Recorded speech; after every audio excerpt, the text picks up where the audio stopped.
धर्म मतलब उत्तर वैदिक काल में किस तरह से धर्म परिवर्तित हो गई है। सो तब अब यहाँ पर हम कल गाने गए थे ना, कौन सा, देखते देखते कहानी बदल गई, मेरा राजा बदल गया, मेरी रानी बदल गई। तो यही स्थिति सेम है यहाँ पे कि ऋग वैदिक काल में राजा क्या था, कबीलाएं होती थी, मतलब क्या था, राजा कबीला का सरदार, और राजा का कोई कर व्यवस्था नहीं, स्वेच्छा से करता। तो राजा के पास शक्ति नहीं न थी, वो सिर्फ भूमि का स्वामी तो नहीं होते थे, वो बाहरी जो आक्रमण होने वाला है उससे सुरक्षा के लिए था। और यहाँ पर जो था कौन सा, ऋग वैदिक उत्तर वैदिक में चले आए।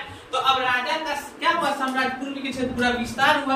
अब राजा क्या हो गए, स्वामित्व के मालिक हो गए, और उसकी शक्ति अब क्या हो गई, जो प्रशासन तंत्र था सब वो शक्ति उधर आ गई।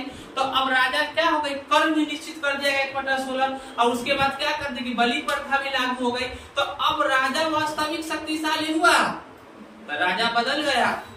यह ध्यान रखना याद, ऋग वैदिक से राजा बदल के, अब रानी भी बदलेगी। वहां पे क्या था कि जो महिलाएं थी उसको स्त्री का क्या था, सभा समिति, समिति ही चुनता था उसमें से कबीलाओं का राजा का, तो समिति भी भाग ले सकती थी उसमें।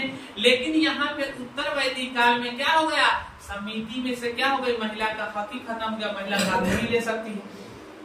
उसके बाद उसको क्या कर दी गई, दहेज प्रथा लागू कर दिया गया। उसके बाद दहेज प्रथा, पर्दा प्रथा, उसको अब वेद पढ़ने का अधिकार नहीं।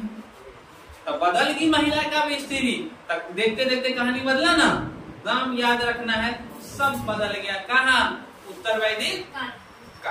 क्लियर है।